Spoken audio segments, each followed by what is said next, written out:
Weather patterns, air safety risks and passenger anxiety make hot air ballooning a fit for the brave, especially as a business venture. In this week's edition of The Enterprise, our reporter Regina Manyara delves highlights on the hot air ballooning safari experience that is fast gaining traction in Kenya as demand for the service grows from those keen on doing safari to places that are not accessible by tour vehicles.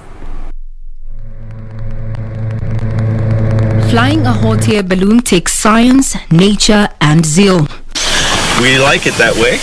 There are no doors in this balloon. The reason we like that is because doors have a tendency to open and we want those closed, right? Okay. So, we have Sunte here. He is showing you the proper landing position. Handles to hold on, put your back and your head against the wall. Hot air balloon safaris are mainly conducted during early morning hours, for they majorly rely on a theory that hot air rises.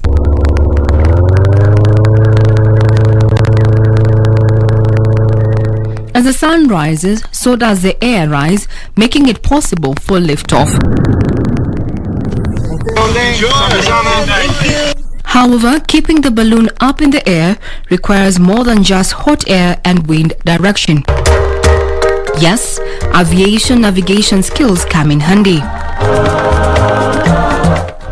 The view from above is breathtaking, one of the reasons that hot air balloon safaris are gaining traction. Increasingly, tourists are coming to coming from the US, not just to see animals. You can go to the zoo to see an animal, right? They want to see how people live and the interactions between animals. For Barry McKingle of Kilimanjaro Balloon Safaris, his investment in balloon safaris was inspired by his wife's narration of how scenic Kenya was during her first visit to the country in 1991, and to date remains his single most favorite destination. Most Kenyans need to realize the tide is turning on the pandemic.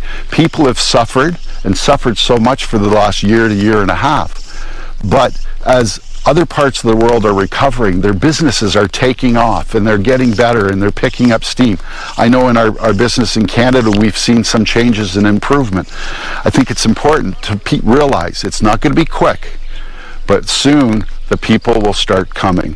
The international tourists will start coming, the jobs will be coming back, the opportunities will be coming back. And remember, when they come, we've all got to get together. We've got to provide a great product. We've got to show them the magic of Kenya, how special it is to come here. Most people will never see or experience this in their life, but those that do, we want them to go home and tell everybody they can, so they'll come and visit us.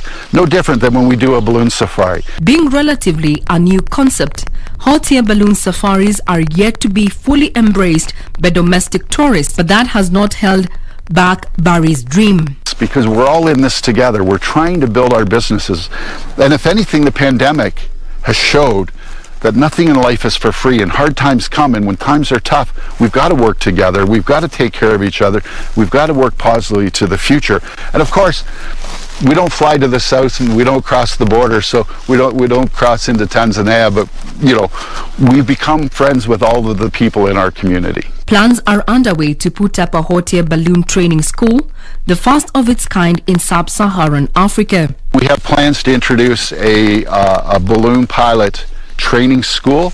Currently, if a Kenyan if anybody on the continent of Africa wants to get a balloon pilot license and fly balloons or fly commercially, they need to travel to Europe or perhaps North America. In Kenya currently there's 3 or 4 pilots, Kenyan pilots.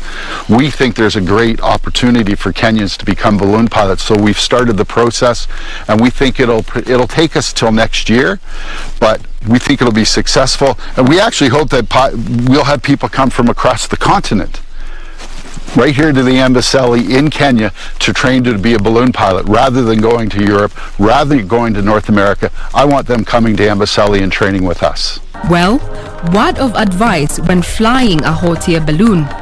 For the ladies, mind your hair. And you might not always have a smooth landing as we did. You might also land upside down, so hold on.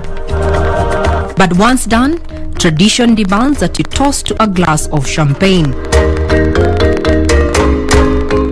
hot air ballooning is slowly catching on, and it is available here in Kenya, and even the locals have jumped onto the bandwagon. Going forward, we're expecting more companies to come, especially to the Amboseli National Reserve that is widely known for its unique features, especially the elephants. I'm Regina Manyara reporting for KBC.